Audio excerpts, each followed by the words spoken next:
rotated in reverse. Probably. That's kind of just from experience, and also we're going to make them go up. That's the way that I've always done it. This is an incredibly old assignment. I did this when I was in undergrad. So I don't know who designed this space or who drew it or whose assignment it actually is. It's been around for a while. So I'm trying to give it a little fresh spin. Okay. So now that we've established how high the walls have to be, we can go ahead and draw those in and extrude them up. So let's see what we have here.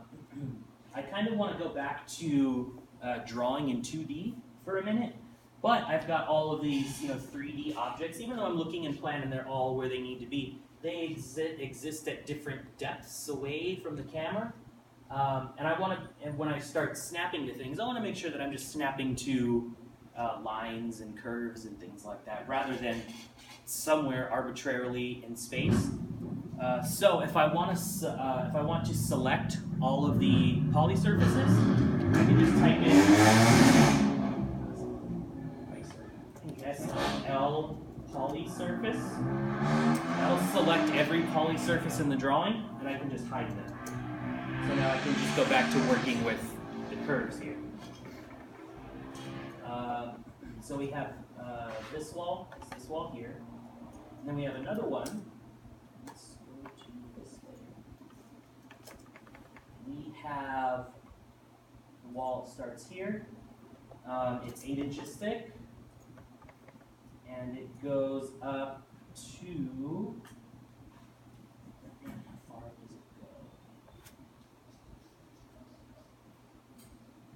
Doesn't go the whole way.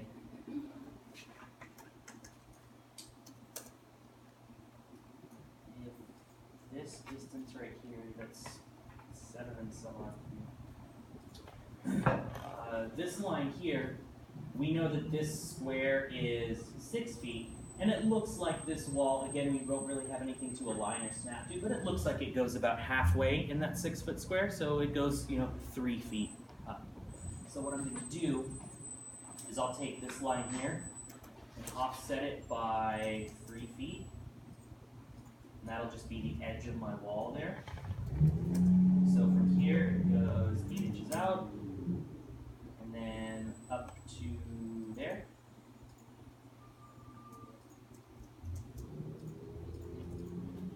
Okay, so that's that wall. And then we have this wall here. We have to zoom in a bit to kind of see that there are 2 walls going on here. This portion is that 5-foot or 6.5-foot high wall. And then this lower portion, that's that 3-foot high retaining wall. So because of the stairs, on this side it's 18 inches, and then on this side it's 3 feet. But this, that little line there tells us that there's a separation between this wall and this wall. And this little line right here shows us the same thing, right? So, let me start over here. It goes this way, and that outer line lines up with this wall over here.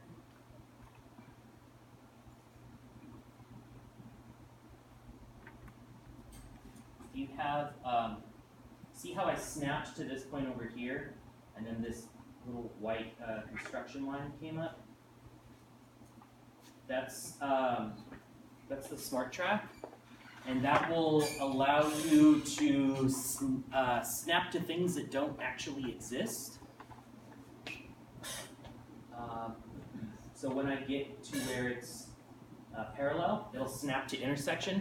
Technically, there's no geometry there for me to snap to, but because I hovered over what I wanted it to be in line with, it calculated what that intersection would be. I could have also just drawn another line and trimmed the 2. So there's the outer edge of that wall. And then I'll offset it a distance of 8 inches. Oops. So there's that outer wall. And then the inner wall lines up with that bottom step, which from here is 3.5 feet this way. So it would be here, and actually, if I draw it like this,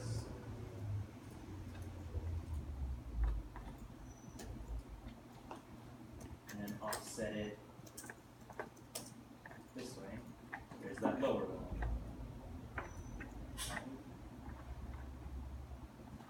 And I think that's all of our walls. Okay. So if I type in show, it'll show all the poly surfaces that I previously hid. And I can go back in here, and I can use a rectangle to trace where the wall goes, turn it into a planar surface, and extrude this 6.5 feet. There's a wall. There's another one over here.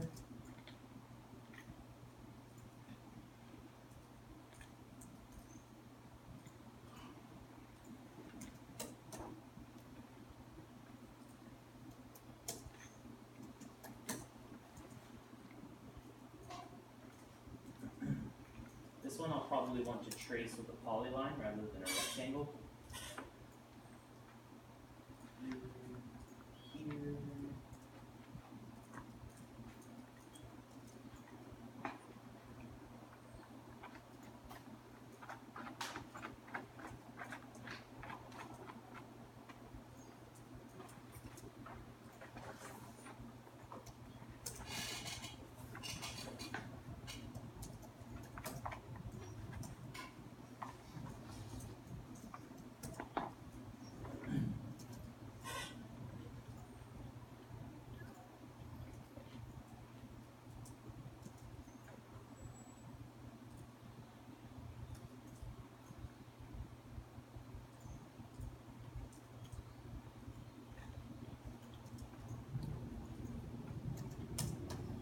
This one, that's that 3-foot high wall. Our little planter. Oh, and we have this one over here too.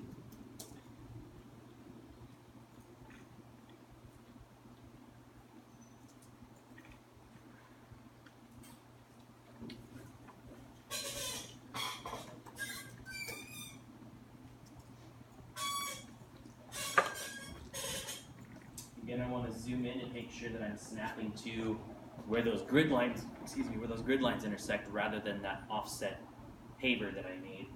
Otherwise, my wall's going to be crooked.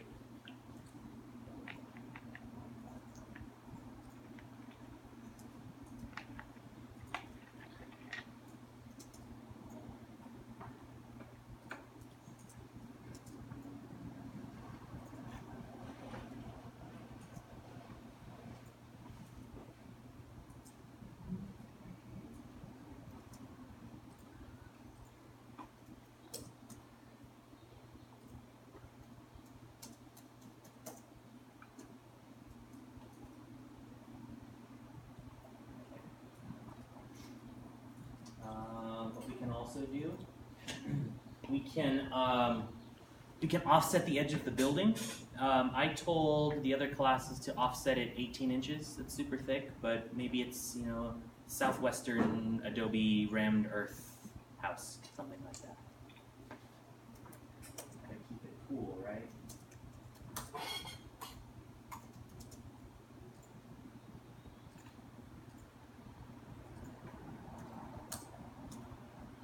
And then that house can be, let's say, 12 feet tall.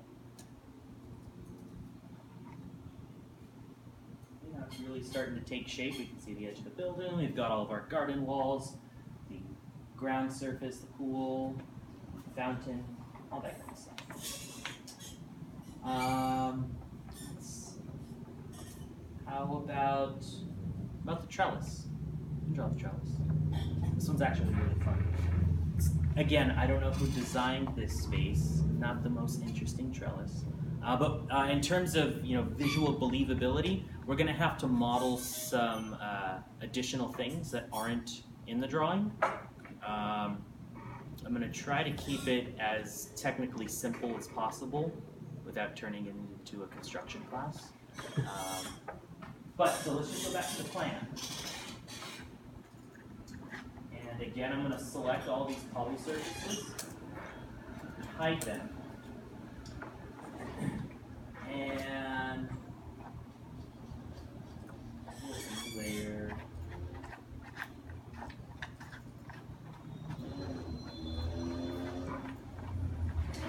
And I'm going to draw in the rectangle. Remember, this dashed line represents the overhead wooden trellis.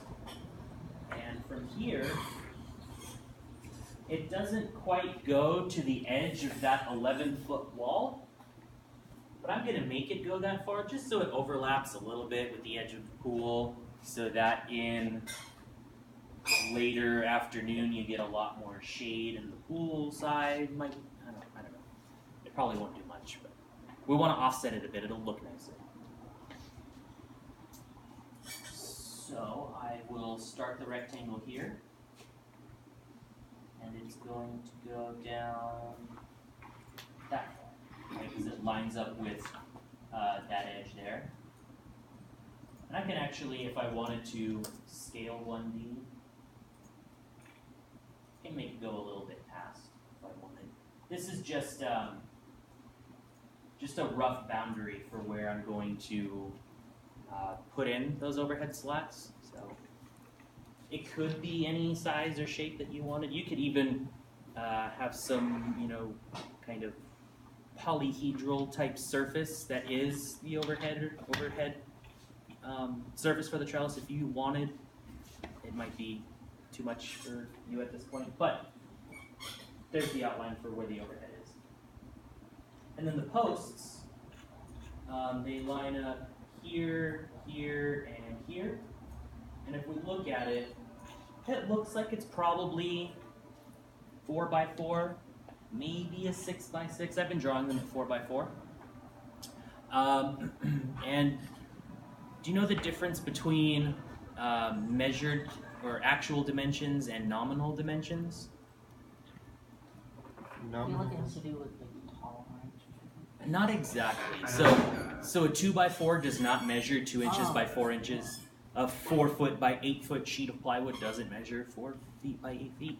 It's just much easier to say 2x4 than it is to say 1 3/4 by 3 3/4. So that 2x4, that's nominal, nominally, because that's its name, right? And usually for this kind of stuff, we draw them with nominal dimensions. So I'm not going to model 1 3/4 by 3 3/4. I'm just going to model it 2x4. Okay. Same thing with the posts. If I say 4x4, then it's 4 inches by 4 inches. So that's what I'm going to do for the posts. I'm going to draw rectangles. 4 inches by 4 inches. First one lines up over here. Actually, before I copy this over, I think I might round the edges a bit. Rather than keep it square, maybe I'll give it a little bit of a fillet, and maybe they're not wooden posts. Maybe they're extruded aluminum or chrome or something like that. I don't know. But again, I'll just use the fillet command with a radius of maybe 1/2 inch. Let's see what that looks like. That looks cool.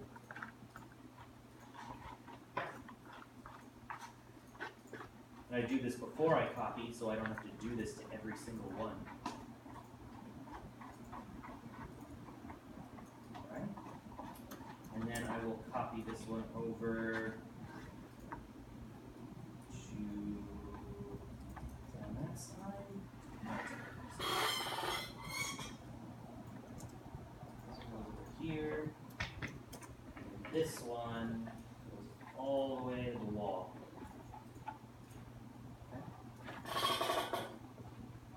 And And then the outlines for where the posts go. I can turn those into planar surfaces. And extrude them up 7.5 feet, right? So there's the posts for our trellis.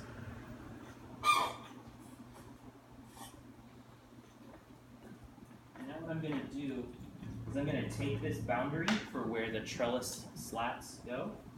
I'm going to copy it off to the side. I'm going to keep it there for just a second. So now, what we have are these posts, and we know that there's, we're going to draw our slats going this way. So, any post that happens, or any slat that happens to touch a post, yeah, I could attach there. Where does it attach on the side of the building? You don't just drill it into the side of your house. It doesn't work that way. And then over here, what if we have a slat that's here? Then it's really attached to nothing. It's floating in midair, and when we look at it, we see that it's floating, and we don't, you know, there's no gravity to the image, and we can't believe what's going on. So we need to model two other pieces. We're going to have a lintel that runs across, or basically runs through the top of the posts here, and we're going to have that same piece of wood attached to the face of the building, and that's called a ledger. Same piece of wood, same size, just depending on its method of attachment, we call it different things. Okay, so on this side it's a lintel, on that side it's a ledger.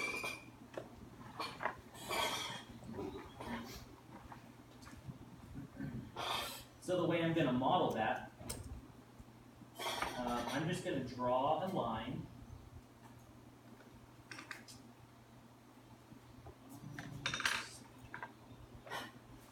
from one edge of the far post to the same edge on the very other opposite post. Okay? And then I'm going to extrude this curve down. I keep forgetting if I do it at 6. Let's do it at 8 inches. So -8 inches. And then I'm going to extrude this surface this way 2 inches. So now I have almost, let's see if I can get this now.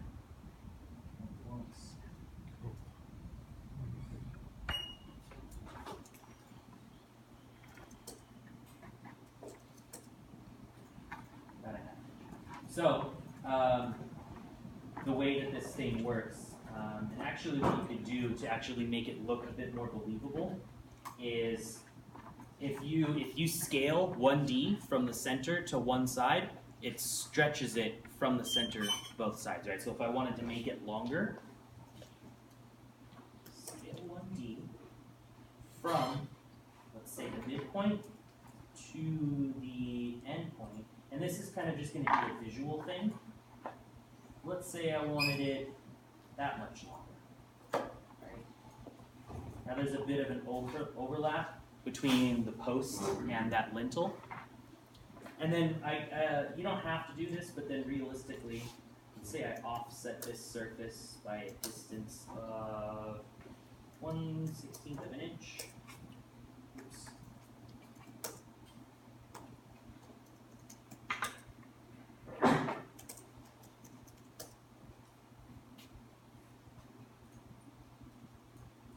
Then, if I did a Boolean difference with these three and the one that I just offset,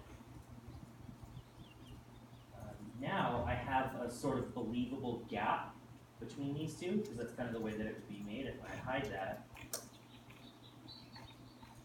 that's kind of the way that those posts would be machined, so that this would fit in there, and then you would bolt it across. But in terms of the way that we render this, it's a very, very small detail, but in terms of texture mapping and how these materials come together, without that gap, little things like that, the weird intersection that doesn't actually intersect, those are the telltale signs that it's a rendering and not a photograph. All right, we want to push towards making these things look like photographs. Okay.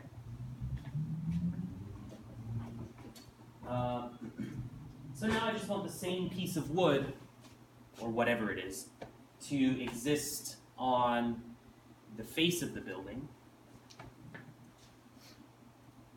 So what I'm going to do first is copy it from where it is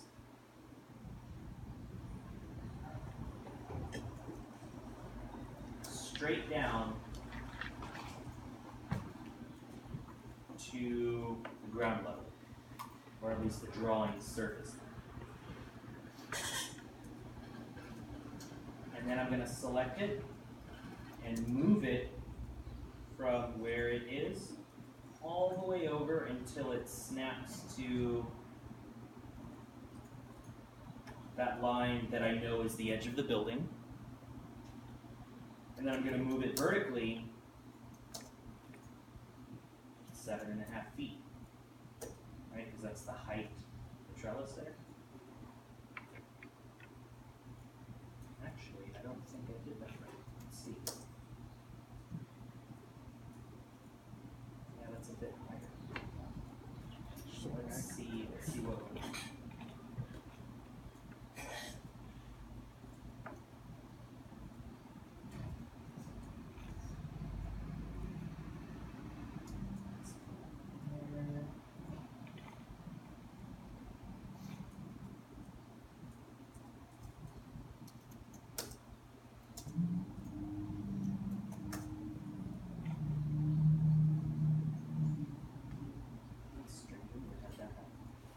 But I guess I can just move it down because it looks like it's higher by the height of the thing that it is.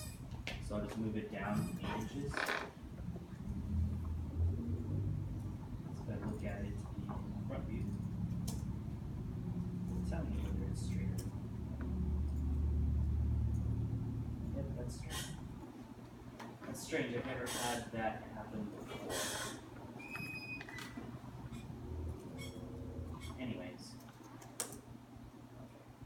So now I have all of the slats that I'm going to put on. If I lay them across, realistically you'd probably have a beam running this way and maybe a joist every 2 feet running this way, and then you would have the slats run across the top of that surface. It's fine, don't worry about that. But all of these slats can now attach here, here, here, here, here, here, here, here, here, here, all the way back. Question? No. Question so far? So now that I've got those in place, I'm going to use this outline to generate the slats. So let's say I take this outline and explode it. Now I can select just this line here. And we're going to use 2x4s, and we're going to have them be oriented vertically, so they're 2 inches wide and 4 inches tall. And we're going to space them 2 inches apart from each other. So I will copy this line this way, 2 inches. And then I can use the box command to outline this rectangle and then type in 4 inches for the height. So there's one 2x4. And maybe what might be a nice touch is instead of having these corners, I round them off a bit, just like a 2x4, right? When you buy them from Home Depot, there's a little bit of a curve to the edge of the 2x4. So the way I would do that is I'm going to explode this extrusion, and I'm going to select the small front face and back face, and delete them. And I'm still going to use a fillet command, but it's going to be fillet surface. Fillet surface. And this time the radius is going to have to be much smaller. Let's say 1/4 of an inch. And I'll select this surface and this surface, and it rounds it all the way back. I also, if I wanted, could have drawn that front face as 2 inches by 4 inches, used that the 2D fillet command, and then extruded that the length of the trellis. There's a million ways to do everything. I just wanted to show you the fillet surface command, which you could also use to give, it's going to be a bit trickier, you could use that same command to give these sharp edges of the bottom of the pool, to give that a bit of a curve as well. Yeah. So there's a lot of commands that can work with 2D. Mm-hmm. And so there's a lot. Okay, that makes sense. Mm-hmm. So in order to use the 2D, you have to use the top view? Not necessarily. I can use 2D and 3D commands in any view that I want, as long as I understand what the command does, right? So, for example, when we were doing all the rotations for the last assignment, if I use rotate in top view, I know that it rotates around the z-axis. Mm-hmm. If I wanted it to rotate, say, around the y-axis, I could either use rotate 3D in perspective view or rotate in front view, because both of those, depending on where I define that axis, will spin around that same center point. So you have to understand the difference between the 2D and 3D commands to know how they work in each different view. What about the 1D? The scale 1D? There's only 1D in scale, or there's other commands that have 1D? Well, so the only thing that's one-dimensional is a point. So that's where you dragged it and extruded it along the stairs. The stair. Oh, oh, you mean the scale 1D command? Yeah, the scale So there's stretch, there's move face, there's extrude face. All of those kinds of things would have done the same thing that I wanted to do. I just decided to use the scale 1D command, because that means I'm scaling it only in one dimension, right? Every scale that we've done so far has been a scale in all 3 dimensions, so that everything is proportionally larger or smaller.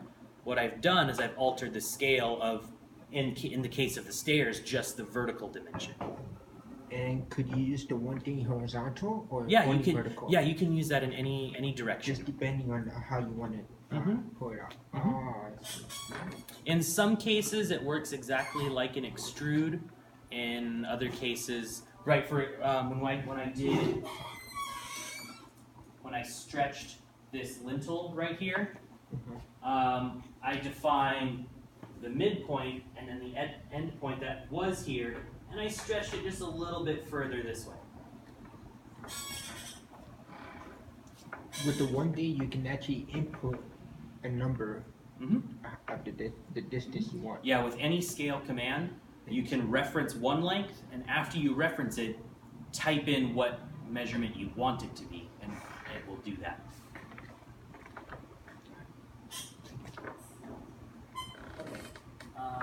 So let's go back over here, and I will fillet the rest of these surfaces.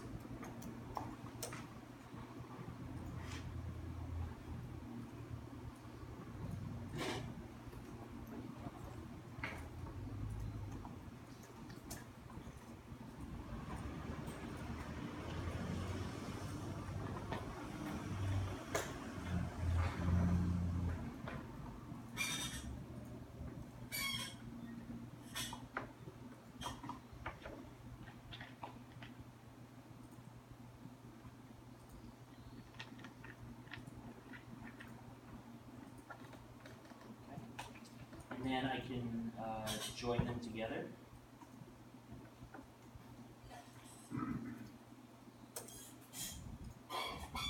And cap it.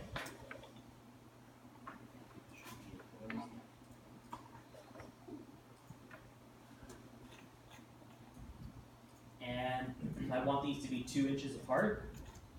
So I'm going to copy it 4 inches this way. because I know that it's 2 inches wide. If I had done 2 inches, it would have just been touching. And now I can use the array linear command, same way that we made part of that grid, to copy the rest of these pieces over. I think we need 62 of them. And then I will reference, let's say, the midpoint of one to the midpoint of another.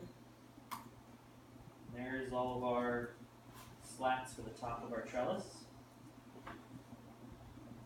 Looks like we have one too many. That's okay.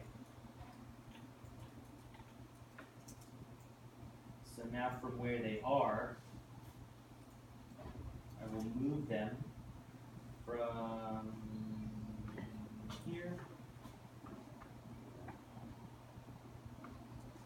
to here,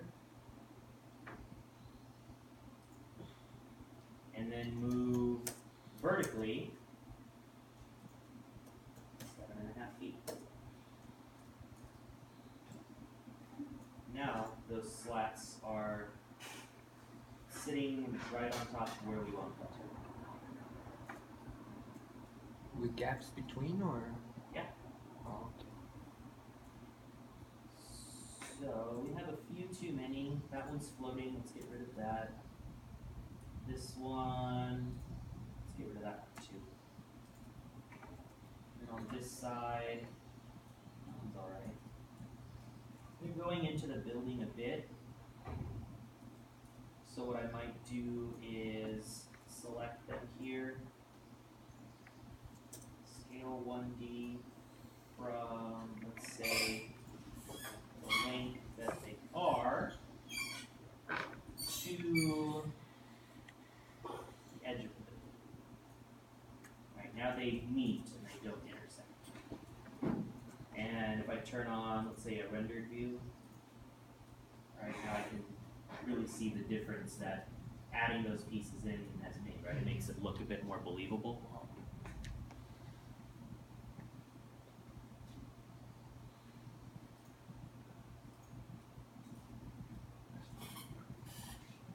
Questions on the trellis? Wait, how far did you offset each one? I made them. I made them 2 inches, a 2-inch gap. So it's like slat, slat, slat, slat. Okay. Is it difficult to have it 2x4 vertical all the time? Horizontal? Usually, yeah. The way that lumber and steel works is it's stronger if the vertical dimension is oriented, or the longer dimension oriented vertically. You're not going to walk on this, and it's probably not going to snow or rain too much, but it's more likely to sag if the shorter dimension is vertical. It has to do with what we call moment of inertia. That's structures. You don't learn that here, unfortunately. Makes sense. You could try it. You know, if you had like I don't know, if you just put a 2x4 between 2 points, had it, you know, the flat ways and pushed on it, it would flex more than the other way. That's the idea. Okay. The next, let's see, what's the next thing? Let's model in some of these ground surfaces. So some of them will be flat, and some of them will be sloped. But in both cases, I'm going to show you the correct way to do that. So let's say I want to model the surface of that top layer of soil in that raised planter. I'm going to draw a rectangle that's, you know, that full area, right? Make it a planar surface, right? And then, you know, you could say, yeah, that surface represents, you know, the top part of the soil where the plants come out of. Maybe you have mulch, maybe you have gravel, whatever. However, in every single planting situation, these two are never flush, should never be flush, and there's a difference between the two. And we're going to do the same thing with the concrete and the lawn and all the slope surfaces, everything. And so we're going to end up pushing this surface down, and we're going to push it down 2 inches. So if I move vertical -2 inches, now it's for something like this it would probably be more, but now we can see a difference between where the soil is and where that retaining wall retains that soil. For something like this it would probably be more like 6 inches, but in terms of the concrete, when we start modeling in these surfaces here, say it's a lawn, usually if you walk on any sidewalk, the distance between where your feet are and how much lower the lawn or the grass is on either side, it's usually about 2 inches lower. Does that make sense? So let's do that. Let's draw in a line for this surface over here.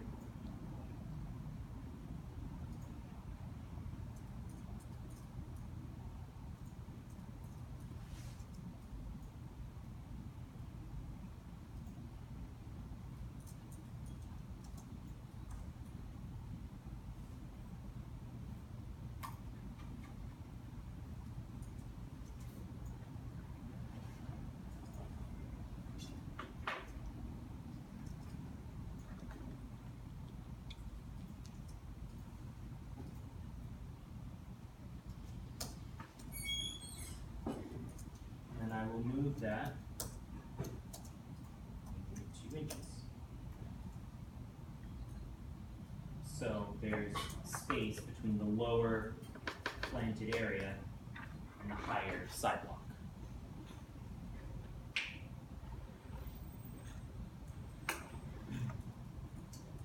Other areas.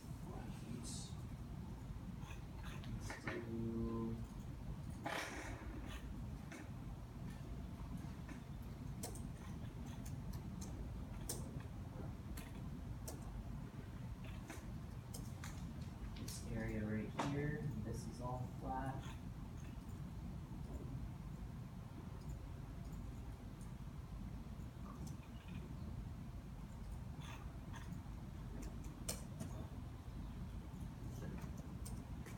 This area. Actually, over here we have two areas of planting. And one additional thing we're going to model is I think if you look at the planting plan, this is lawn and this is a planted area.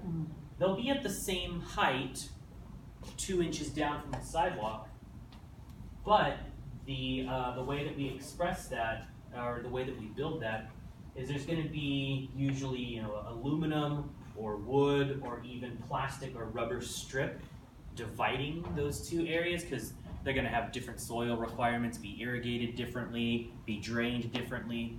We don't care about that right now, but we do want to model something in there that shows a separation between those two surfaces, rather than just giving this one color and texture and then this another color and texture. Adding that strip will make it look more believable. So we will draw this line as it exists right here. Goes this way, and it lines up with this right here.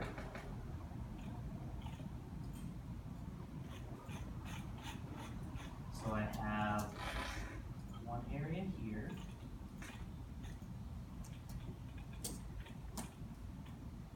And then I'm going to take this line and offset it, right, because everything has a thickness. And let's say it's a concrete curb. I'm going to offset it 6 inches. That's usually the height and width of a curb. Okay. So this will be technically a separate piece.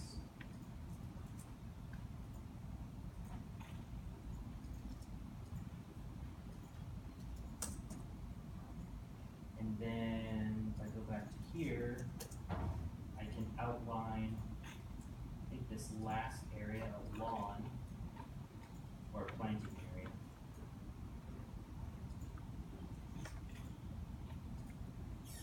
And when I get to here, since we know that this is 18 inches higher than this, that means that this area slopes down from here to here. And I'm going to have to treat this as two separate surfaces because we're going to end up putting a fence in here. And where those two surfaces join will be hidden by the fence. So I'm just going to complete that surface straight across here. And then when I draw this surface, I'll have to make sure that I capture that tiny little 8-inch strip in there. Does that make sense? That's the point where I'm choosing to differentiate between the one that is flat and the one that is sloped. So I'll go straight across here, and that's it.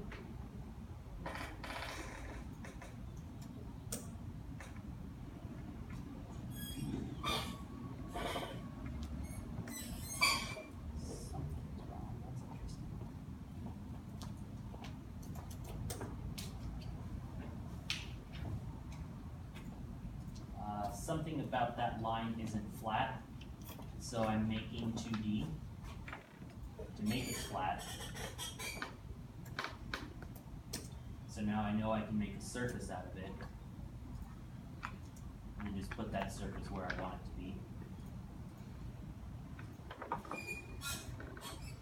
Does that make sense? Planar surface only works for planar curves. It can be tilted, but it can't be warped. So I made 2D to make sure that it was flat. I don't know why it's warped. I could go in and maybe one of these curves that is in there is slightly higher than another one. I don't know. Making 2D is a quick fix. So I've got that surface in there. That one. I will outline the surfaces that will end up being sloped, because they're going to start off as flat, and then we're going to do something to them to make them slope.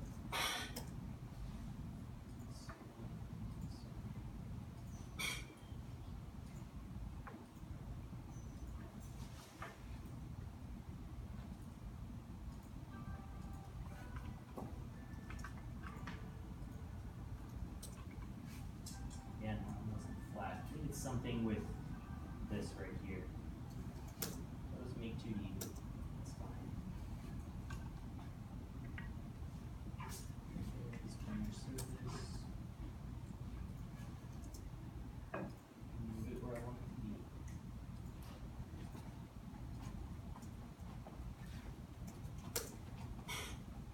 Okay. So now I go back over here, and then I can alter the heights of these things, right?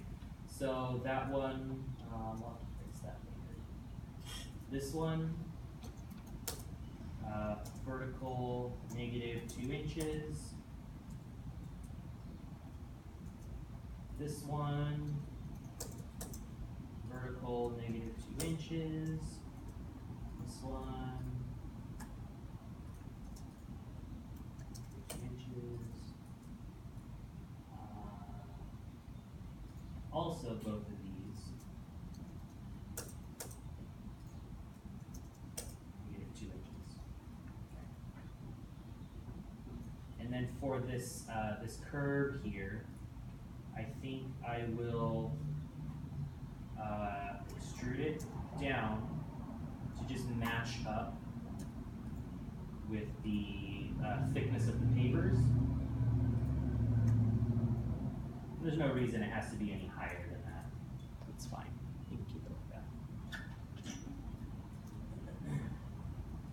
So, let's start with this one over here. Okay. So what we want this surface to do is slope. We want this side to remain the same, but we want this side to meet up with the pavers over here. or technically 2 inches below that, which is another reason why we're extruding those pavers 4 inches so we can snap to the midpoint rather than the end point. And that would give us that 2-inch offset between walkable and planted surface. So the command we're going to use to do that, I'm going to select this surface, and I'm going to go to Solid, Edit Tools, Turn Points On. That's the same thing as your F10 or F11 key for lines. This is how you do it for 3D or surfaces and 3D objects. Okay. So now that I've got those points, I can select the ones that I want to change, holding Shift as I do this.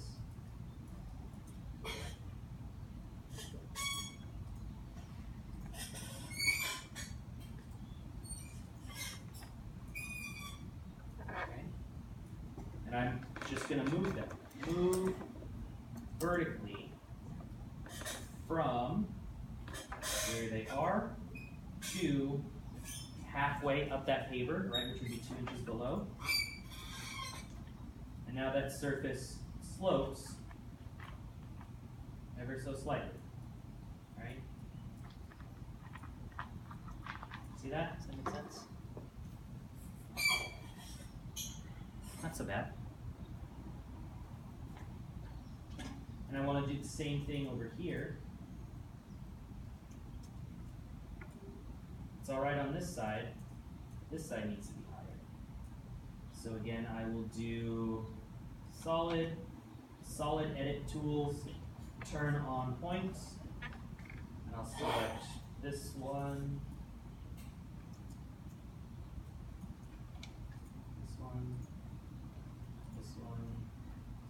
and this one. I will move vertically from where it is to where I want it to be. Now that one does the same thing, even more gently. Right? Not so bad. When you do this though, you have to really think about the points you select to move. For example, if I knew that I wanted this edge to match up, technically that would mean that this edge and this edge should match up too. But let's say I didn't select that one.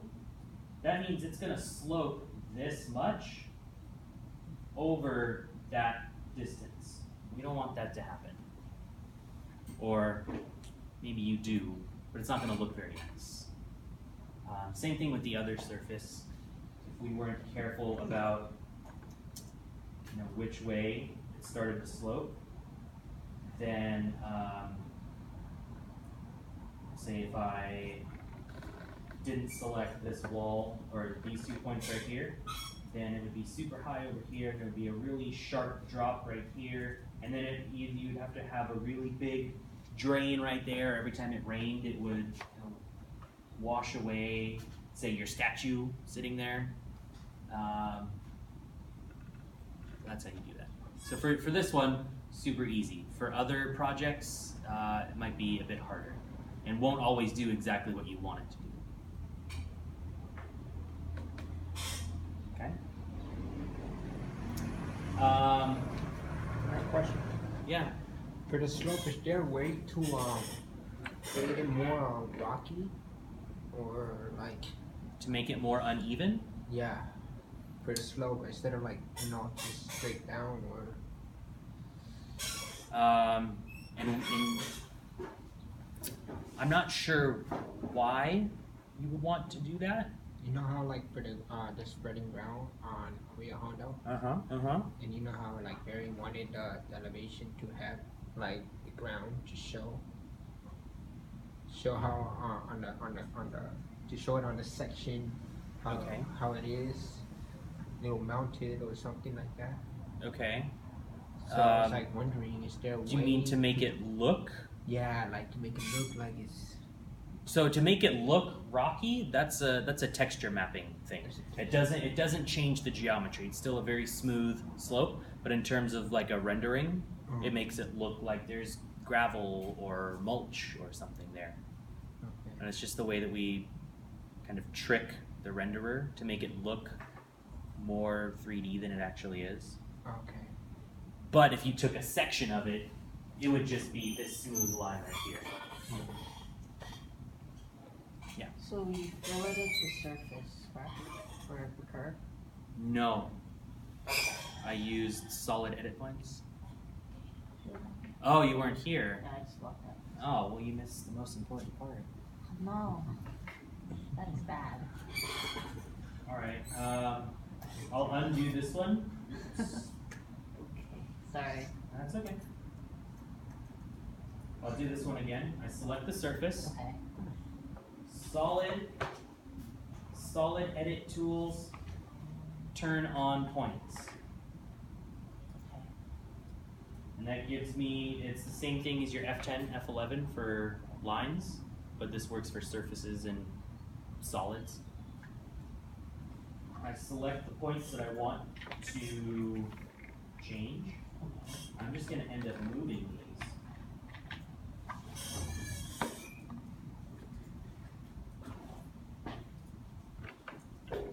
I selected the ones that I want to shift up in this case. Can you also do one maybe after a point you missed just to see how it would look? Sure, I'll just do that one here. Okay. Let's say I missed this one. Move vertically from here to here. Right. So that gives me a super steep bowl right there. I don't want that. I should have selected this point to move up as well. If, for example, so you want to try to do it all at once because, for example, say I turn on the points here again, solid edit, turn on points. If I just do that now with this one right here, move vertically from here to here. Oh, it ended up working in this case. It doesn't always work, depending on the complexity of the surface. But sometimes, how it went way down. If I had moved this one up, in some cases it would have retained that bowl, but then just at that one point kind of sharply went up. So sometimes you get lucky and it works. In this case, most times in my experience it doesn't work. So you want to do it all at once. Yeah. Just to make sure, so always have ground 2 inches lower than pavers. Typically. I wouldn't say always, but for this, it's a good rule of thumb. Only because when you're out there, walking on concrete, it's technically not the same surface as something that's planted to the left or the right. That difference is subtle and minute, and in terms of material, it's very different, but geometrically, it is a different surface. So is the grass like, with the concrete, you offsetted it inward, like Yes. about 6/10 of an inch. Did you offset the grass at all? No. I did not. No. Because usually what we have is like expansion joints and vapor barriers and curbs or aluminum strips or something that separate. Because when you water your plants or whatever, you don't want that same water to seep into the base groundwater of your concrete, because then that's how your concrete cracks, because you add water to the soil expands, and then the concrete cracks because there's pressure from underneath because you watered your plants. Right? But we're not going to model that. That's, again, third-year construction stuff. Next year. For you, yeah. Yeah. Okay. So one thing that happened because we moved these surfaces down, there's a bit of a gap on the bottom of all of our walls. And if we, I don't know if it'll show up in a rendered view. Not so much. But when we start rendering this, we'll see that gap. That's going to be super ugly.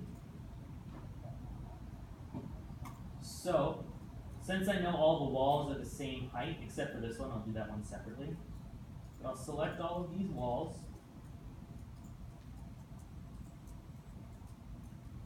I'll use the scale 1D to say that this height is now going to match up with, let's just say, the bottom of the pavers. All right, just to give us a little bit of extra room. And now, to do that again with this one, match up with the bottom of the paver. And now we don't have that gap. Yeah. If you were to print that, even though that gap got filled up like that, it'll still come out. I were to print it? Yeah, like a model or something. Oh, a 3D print? Yeah. Now it wouldn't work because technically nothing is touching these things. And these things don't have thickness, and there's an 1/8 of an inch between everything here. So this, this model that we're making is not really 3D printable. You could print each individual portion and kind of assemble it together as like a model kit. That's kind of the way that I like to build models. You know, rather than 3D printing one thing, you can either make or 3D print all of the pieces and then glue the pieces together or set the pieces together how they're supposed to exist. And then you have, so the relationship of how materials come together, that's sort of the study of tectonics in our field. It's not just, you know, plates rubbing together in the earth. But when you have all of these separate pieces glued together or set together, you know, we believe that tectonic relationship between one paver and the next, because that gap between them actually exists and it's not, you know, it's not forced or carved or painted differently. Does that make sense? If I 3D printed this whole thing, it would just be one thing. Like it's not printable, but it would just be one thing. And if I wanted to make it, I don't know, like express some materials in it, start painting different things. If I tried to paint the ground, then the paint would get into the gaps, even though there are no gaps in between, versus if I printed, I don't know how many pavers there are, let's say 100 of them. If I printed 100 little pavers, individually painted them, and then had a topo surface that I started gluing them into or whatever, it would be more believable, more realistic, more engageable as a model than a monolithic print. That's the difference. Not that I mean, both are, you know, viable means of making a model depending on what you're trying to express, but I prefer the latter. It's just me. But the models I make are weird. Maybe don't listen. Yeah. Is it okay to have light models?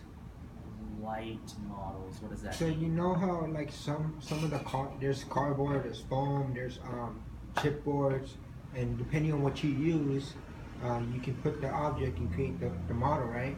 But if you were to use like a thin paper and try to make a model it's like very light, right? Mm-hmm. And so it creates like this light space, and it has. Do you mean like visible light or physically light? Physically? Yeah, that's fine. That's fine. Yeah. So they don't really like see that as like a problem compared, because like No. I've seen like their years through their work, and they have like heavy models and like.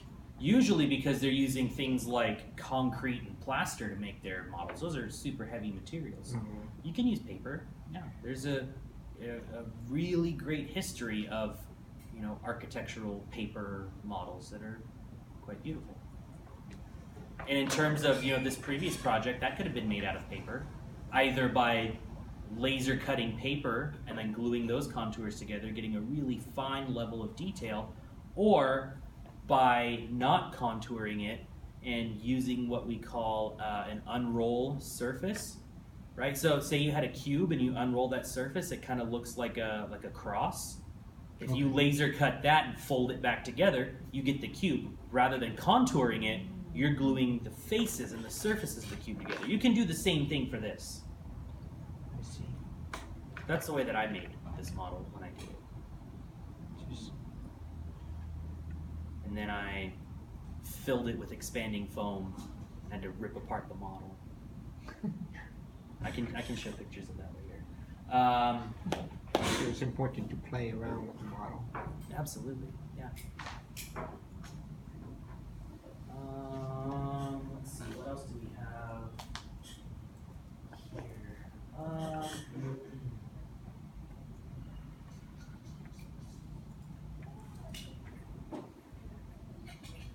here?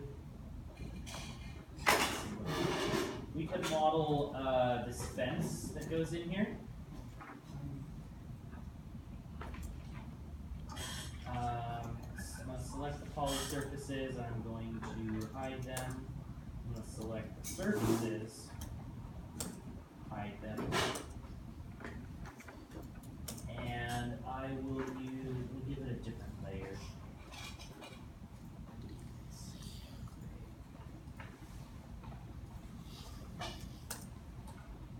I'm going to draw in a center line for where this fence goes, right? Because if we look at the plan,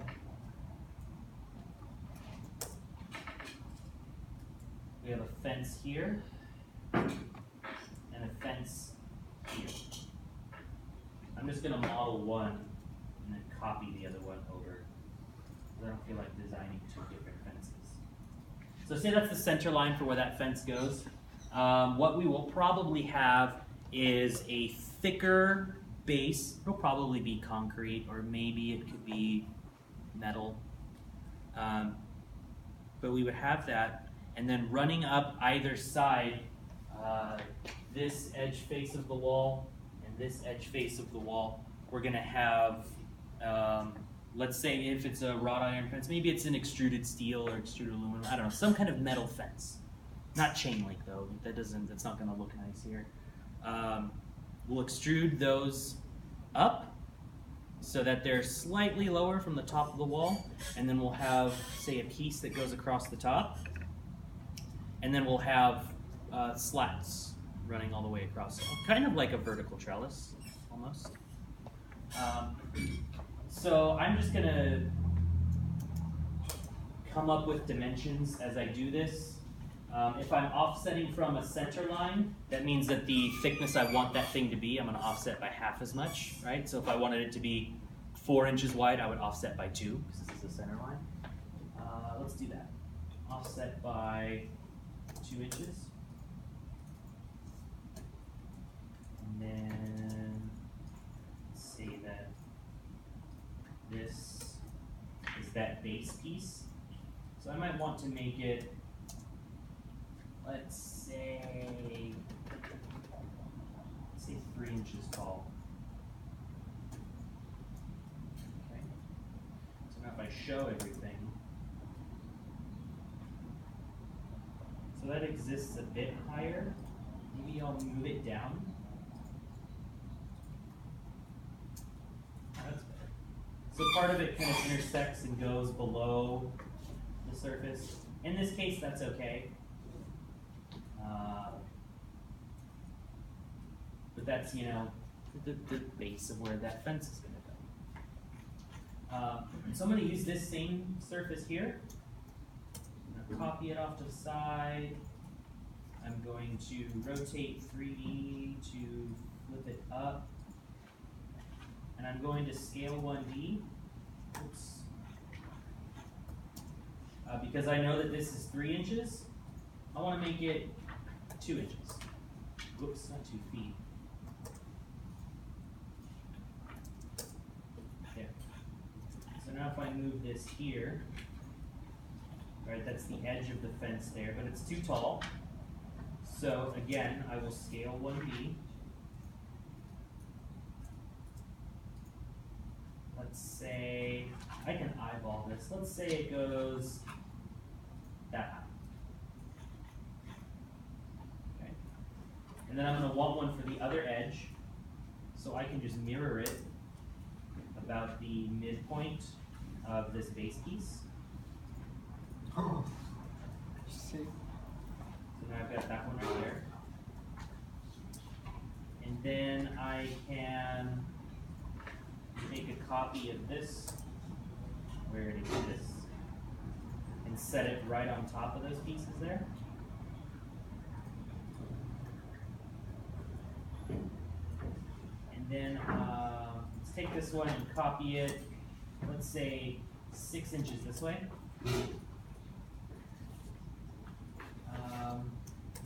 Just keep making copies of that. I could also do a linear array, but I don't know how many I need, because I'm not exactly sure how wide this space is. And depending on how wide this space is, that last piece, right, if I go here,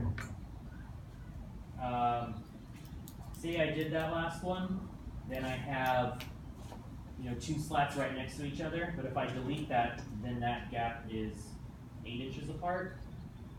So what I could do is select all of them,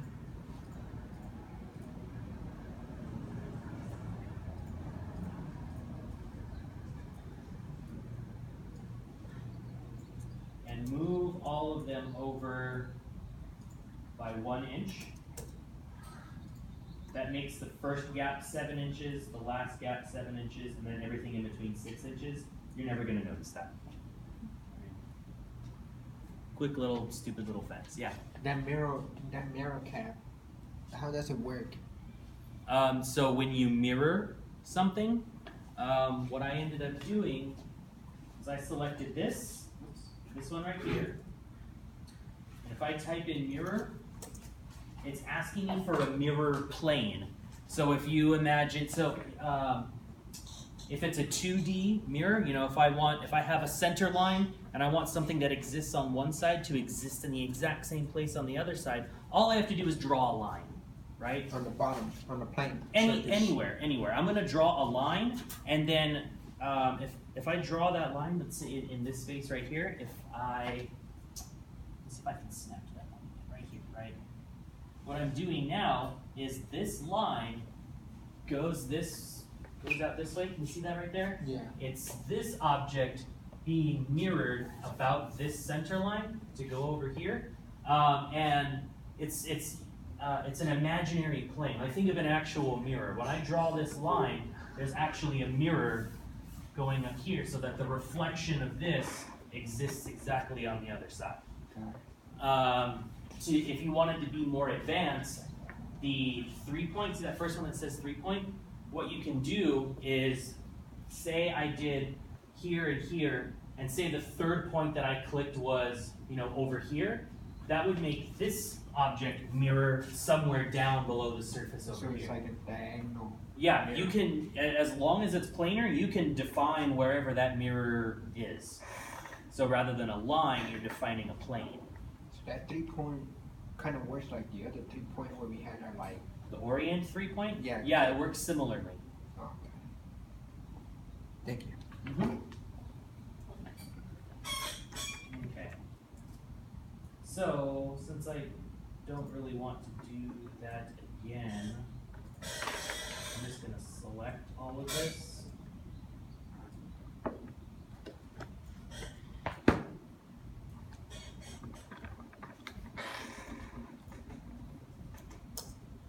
And copy it.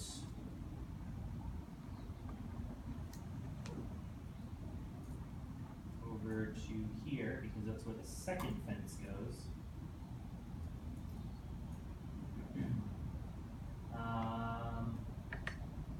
Let's delete this last one. And let's take all of these and move them again. Let's go back 1 inch this way, so that it still has that, that 6 inch gap. Because maybe the distance from here to here might end up being divisible by 6 inches. Who knows? I'm going to take the top and bottom pieces and use scale 1D to say they are this length. I now want them this length, just so it goes to the edge of that surface over there. And then I can just make copies until I hit the edge of that.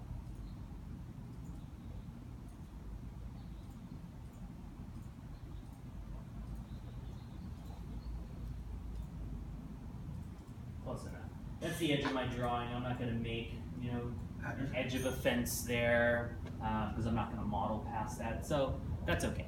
So now this fence does have, you know, 6 inch, 6 inch, 6 inch, 6 inch. This one is off a little bit, but visually you can't really tell, right?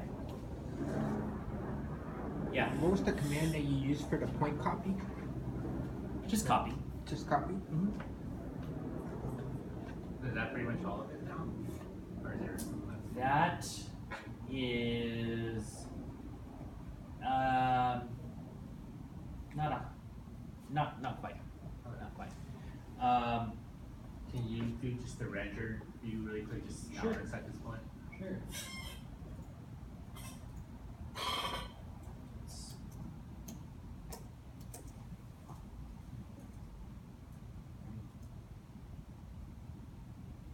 It's too precise for me to do.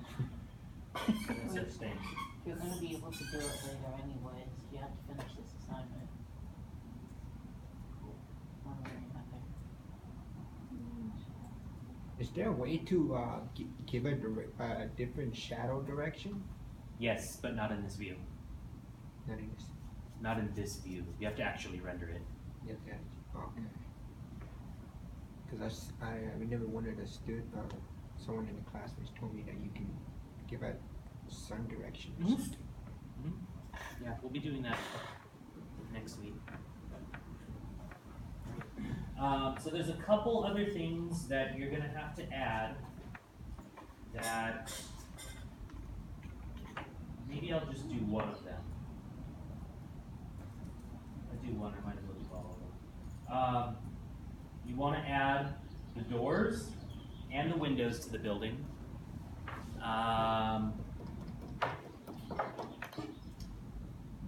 The way that windows work is you have a cutout, right? This is the edge of the wall, and then you have a window frame.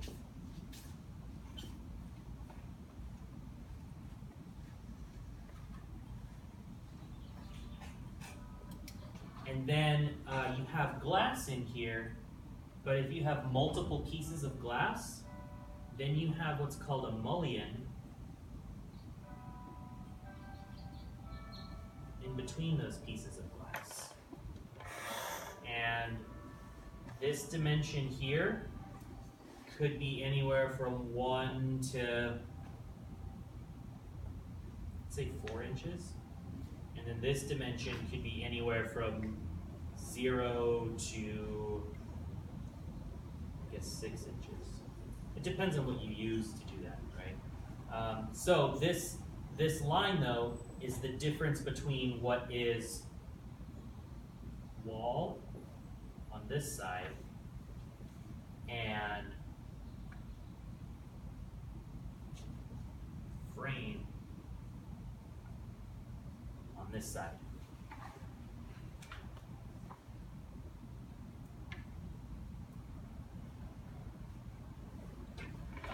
I'll model that, but that's, and there's as many different ways as you can think of a window, there are windows, right? You have, you know, maybe more of like a French window, Mediterranean, Victorian, as many different styles of houses and buildings there are different kinds of windows.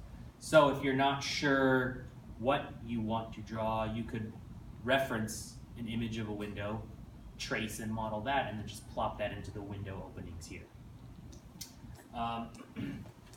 And then the same thing for the door. The door has a sill, a frame, and a ledger, and then usually a bar in between. It's not called a mullion, I forget what it's called.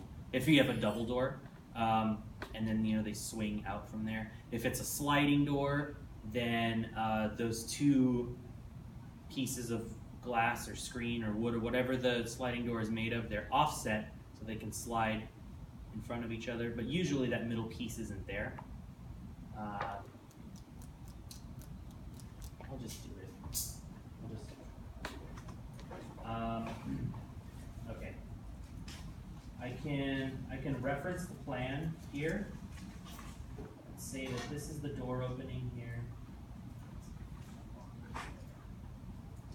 And then there is a window opening here. And a window opening here. Don't follow the way that I'm doing it, because I'm tracing. And all of these windows kind of line up with scoring in the pavement, so do it properly. I'm just going to do it quickly.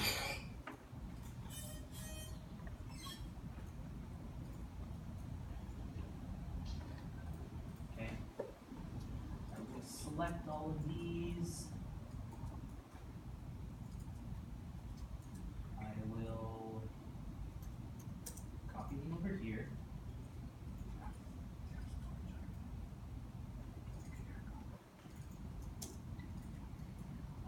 The door is going to be 7.5 feet tall. All the windows, you can vary the height of the windows. We can make them 4 feet tall. And then what I want to do is I'm going to explode all of them. I'm going to get rid of their front and back faces.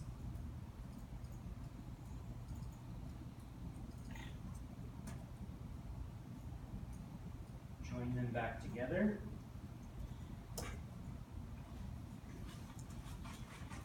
I'm going to line them up. Let's see if I started with the door. Does the door line up with anything? Let's say that first paver there. So this edge of the door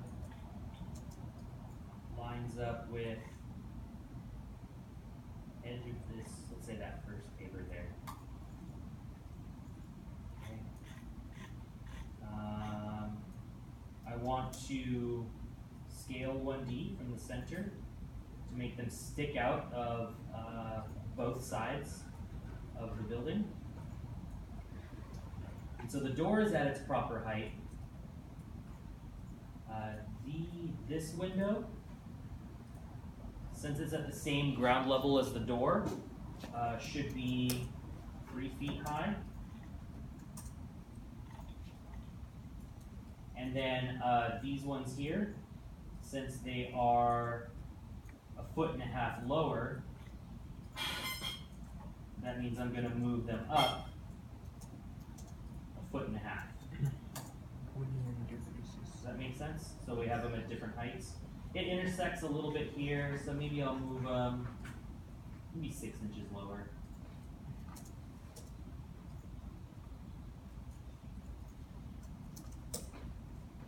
That's all right. All right. So those windows happen to exist at different heights. And then I'll use these extrusions to trim where they intersect with this purple wall here.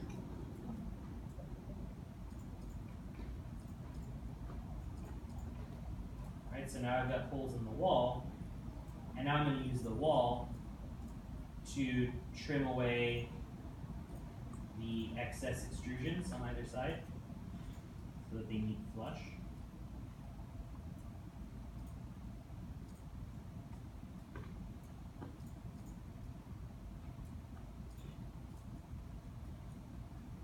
And then I'm going to join them all together.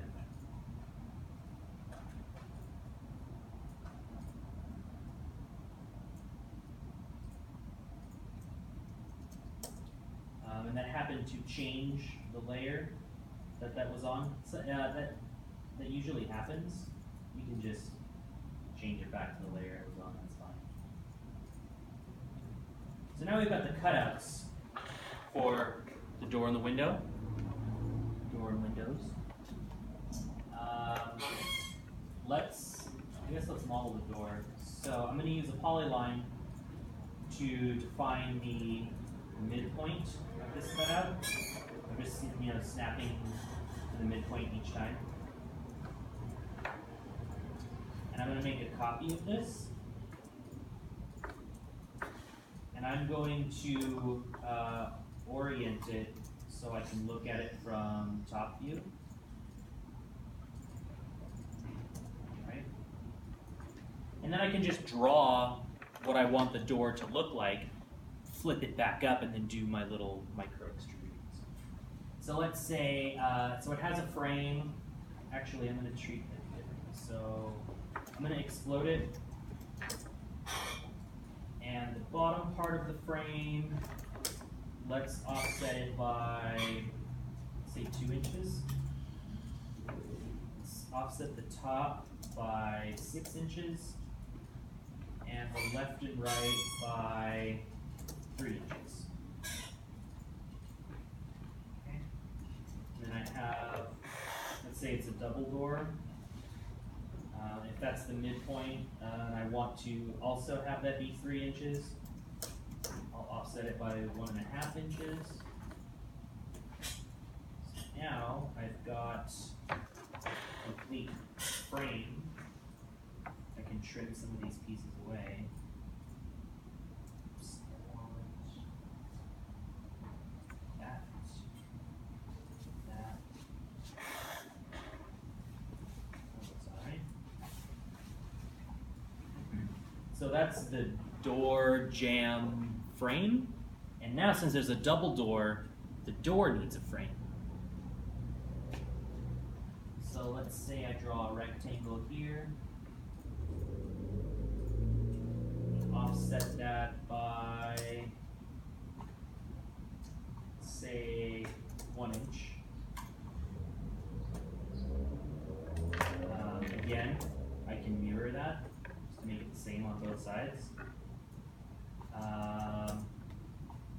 The midpoint of this door is probably too high to have a handle. So let's make it 3.5 feet off the ground. Oh, it was too low. Alright, we'll do that then.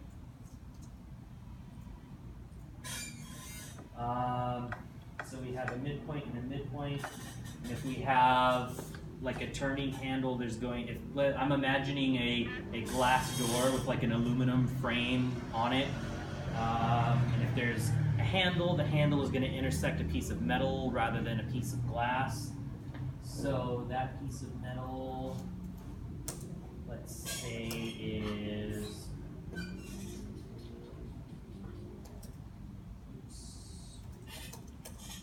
4-inch by 4-inch piece of metal. So I can offset this again this way. And then I can use all of these lines to trim away what I don't want.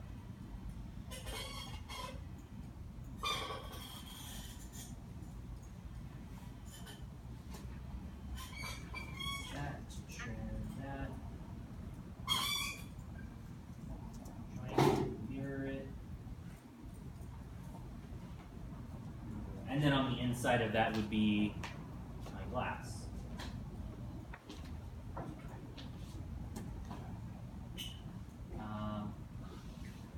Okay, so let's select this.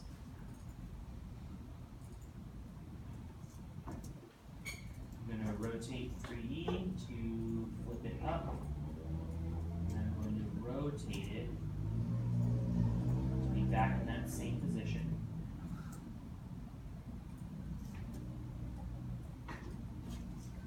I'll move it back to that midpoint.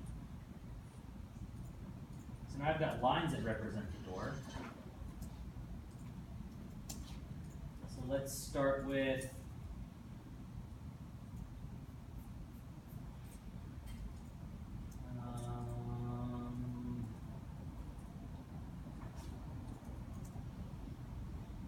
I guess let's start with the sill.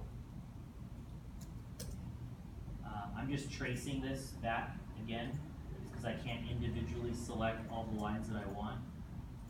Right? Make that a planar surface, and then I'm going to extrude that surface. But since it's a midpoint, I want to extrude on both sides. And let's say we're going to make that 2 inches tall. Let's make it let's do 2 inches to make it 4 inches wide. So there's that bottom sill. I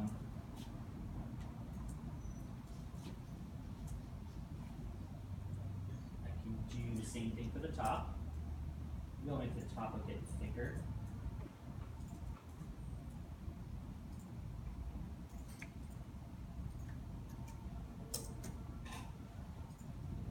offset that surface. Oops.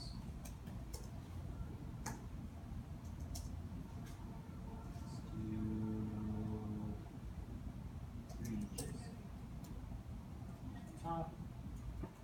And then let's do both. I only have to do one side because I can mirror it, right?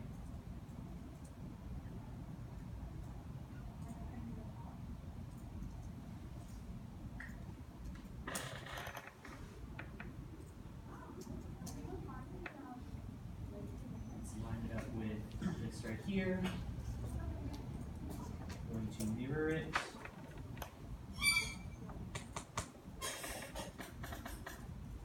And have one in the middle.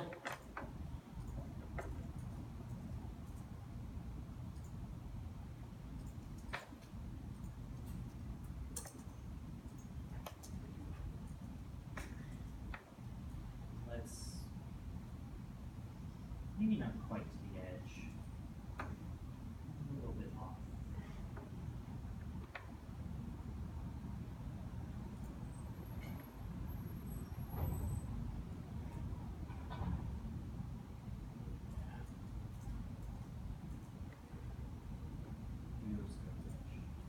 Can't get it to snap where I want it to.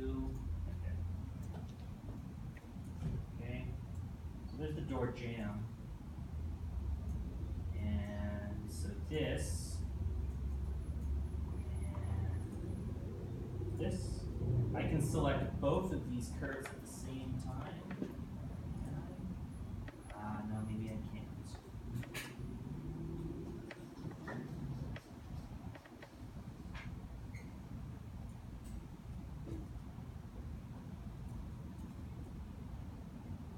I have to draw that back in.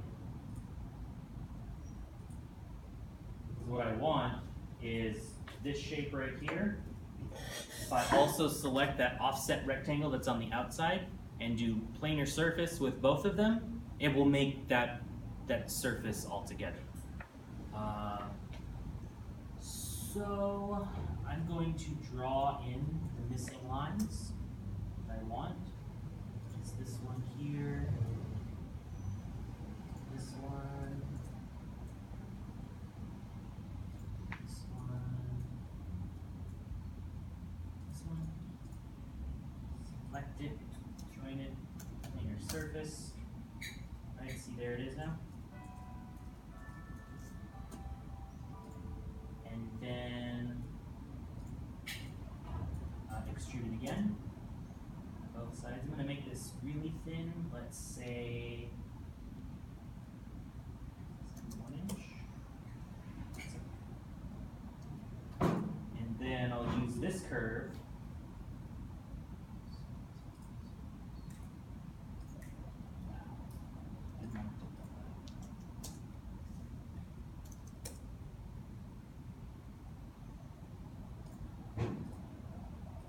This curve then to make the glass, and then the glass will be super thin. Let's say we offset it by 32nd of an inch, which would make it a 16th of an inch thick. I can now take this and this, mirror it from the midpoint. There's our door.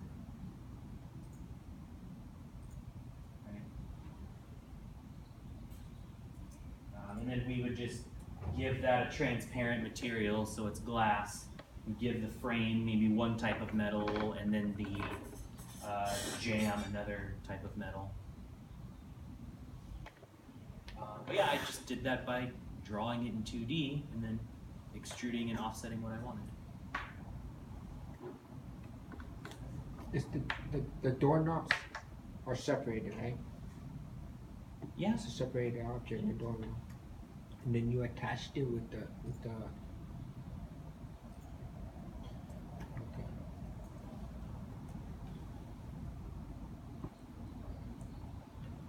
Okay. You can treat the window the same way. I really only have to make one window because I can kind of just scale it to fit the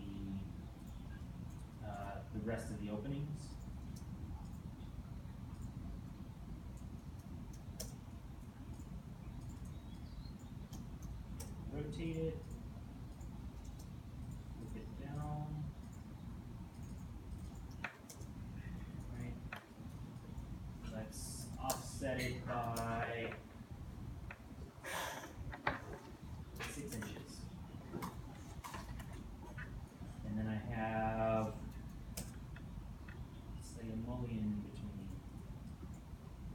Offset that. Distance make it super thin. Let's make it 1/4 of an inch. So that's a 1/2 inch. And then here, fit that up. Rotate it.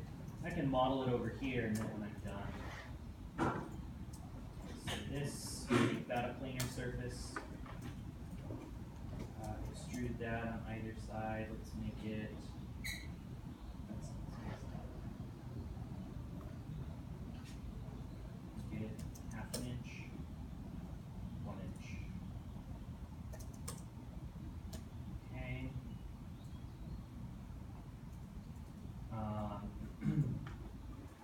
And these.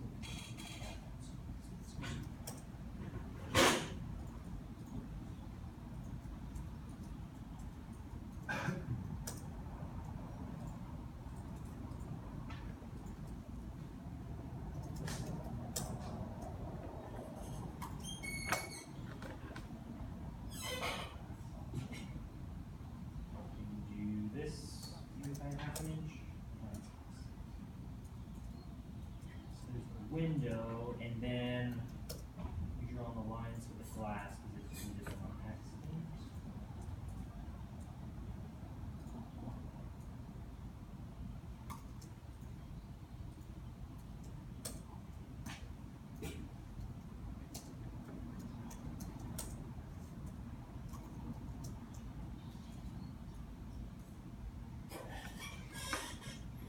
Yeah, there's the window.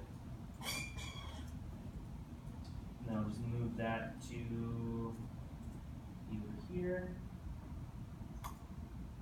I can copy it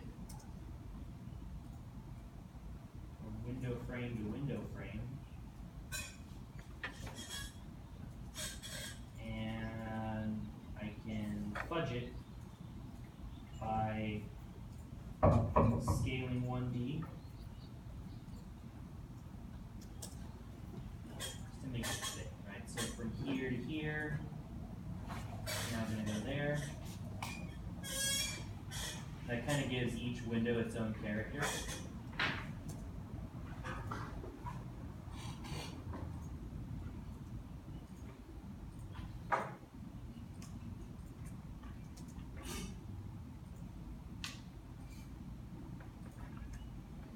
There you go, there's our windows.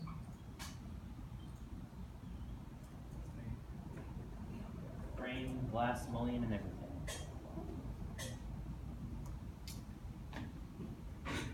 So the window has to be smaller than the frame. Yep.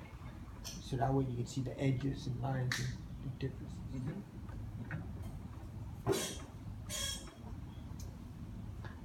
So there's that. Okay, I have a question. Yes. Kind of odd. The water, no, well, the concrete and the pool, does the water start after the concrete, like underneath? Yes, and that's a good question. There's, it's probably the last major detail we need to add. Oh, And I'll do it the same way. So remember, this used to overlap.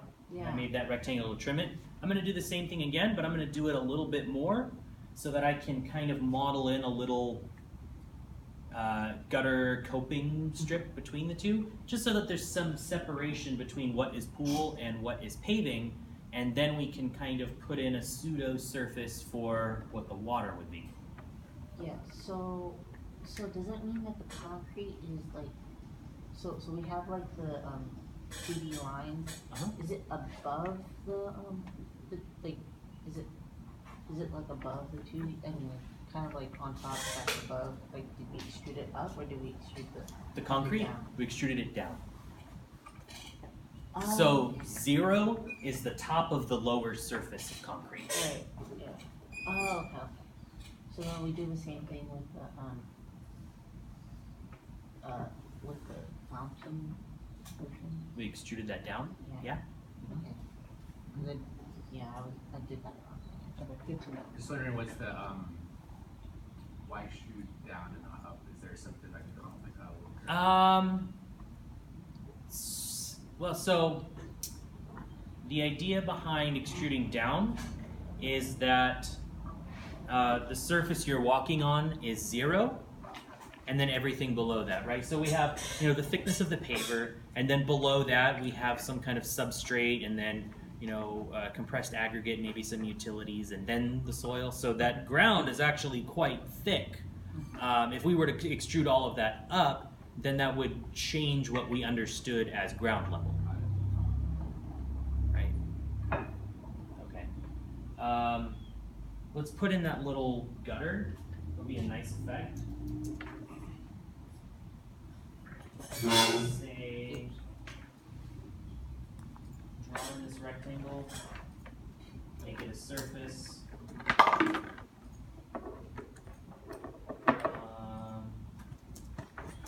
I'm going to move it vertically. First, I'm going to have it go here. Right, so now it's at the very top of the pool. And then I'm going to move it down, let's say another 2 inches. It'll be real small. -2 inches. And now what I'm going to do is I have that surface selected. I'm going to select the pool. If I type invert, that selects everything except what I had already selected. Now I can type hide, so I can just work with those 2 pieces. Okay? So I'll use this rectangle to trim even more from the top edge of that pool. And then what I'm going to do is I'm going to take this edge, I'm going to offset it outwards so that it kind of goes back and underneath the concrete. And then I'm going to move it back up those 2 inches so that everything connects, but we have the space for like a spill drain or something like that you see in really fancy pools. So I'll outline this pool really quick.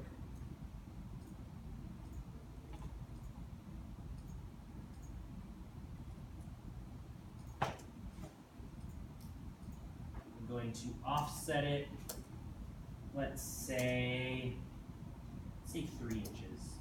3 inches this way. And then between those 2 lines,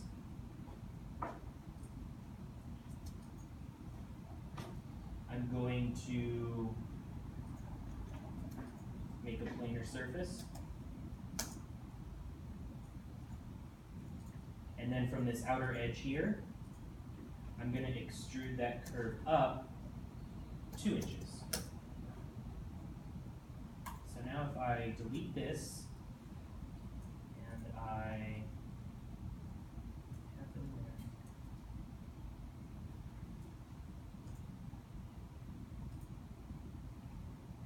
Let's use this to trim whatever happened here. We don't want that.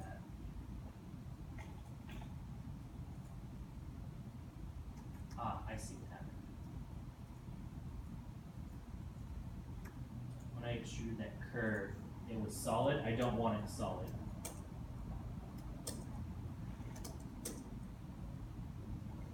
Now, delete that.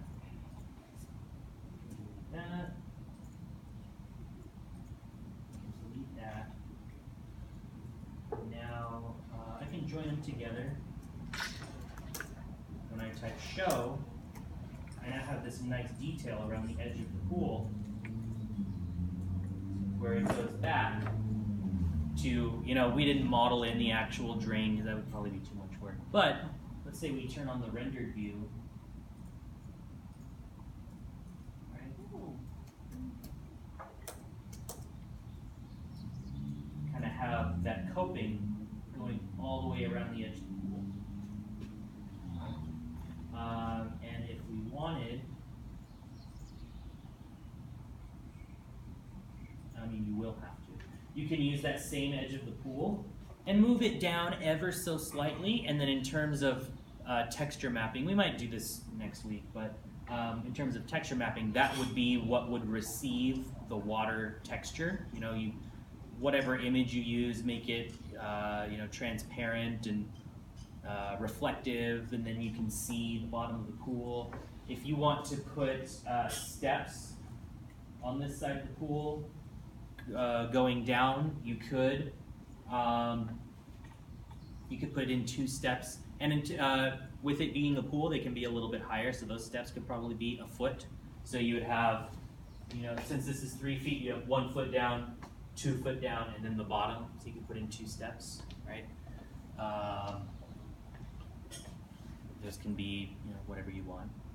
As far as reflective properties and transparency, is that something that's done within Rhino, or is that something that's do in Photoshop? That's something we do in V-Ray. Oh, V-Ray, okay.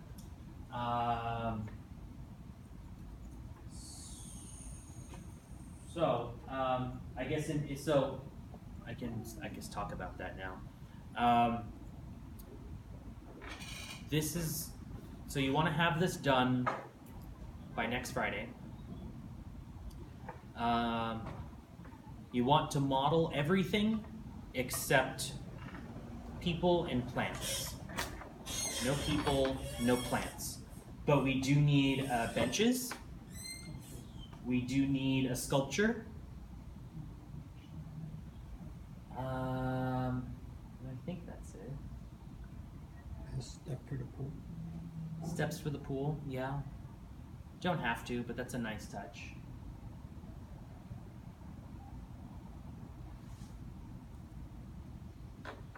Okay. The sculpture can go anywhere, right? The sculpture goes. Oh, just along the way. Sculpture goes right there. There, which is right here. Okay. And we also need the wrought iron gates. There's 1 gate here and 1 gate here. And so in terms of all of those things that you might find, let's say a sculpture and the gates, or maybe a different kind of fence, or different kinds of doors, different kinds of windows, different kinds of benches, all those things, those are what's called 3D assets, and you're going to want to find them and download them. You can use sources like TurboSquid or 3D Warehouse, or just put in a search at Google, and the file type you're looking for, the first one you want to look for is the .3dm. You just want to find Rhino files of these kinds of things. Or you're going to look for .obj. You're going to look for .stl. These are file extensions. You could look for a .max. All of these file extensions should be 3D objects, and you can just drag and drop them into this file and then scale them accordingly. If they were modeled in centimeters, they're going to be much bigger. If they were modeled in feet or meters, it's going to be much smaller. So you'll just have to scale accordingly when you drag and drop. Yes? So you want us to go online, find these objects that are like benches, windows, and stuff, and mimic it in there, or you can drag and drop. That's just fine. dragging. But one thing, so I don't want you to have to pay for these things, because those things can be really expensive. Just find the free ones. If they're terrible and you hate them, you can model your own. You can design your own bench, right? In terms of what's missing from here would be bench, sculpture, wrought iron fence. I don't really feel like doing those, so maybe I'll find an asset to represent what that is. So those would be 3D objects you need to find. Other 3D objects you need to find, but I do not want you to place in this file yet, would be plants and trees and shrubs. And you can find those the same way. They're still 3D assets. So find them but not place. Yeah, so yeah, all of the planting, find them but don't place them in the file. All of the other things, find as many as you can. So you can start building your own 3D entourage library. Just find them, collect them, keep them, add to them, switch them out every once in a while. But collect all of those 3D things, okay? Do you think they'll have 3D people? Probably, and you can download them if you want, but we won't be using 3D people. Okay. So in addition to that 3D entourage, you want to start compiling your 2D entourage. And I want you to find cutout images of everything. Everything. People, animals, T-Rexes, plants, giraffes, birds, sky, bicycles, rocket ships, car engines, anything and everything. There's no such thing as not appropriate or too much or anything like that. The more you have, the more you have to work with. But I want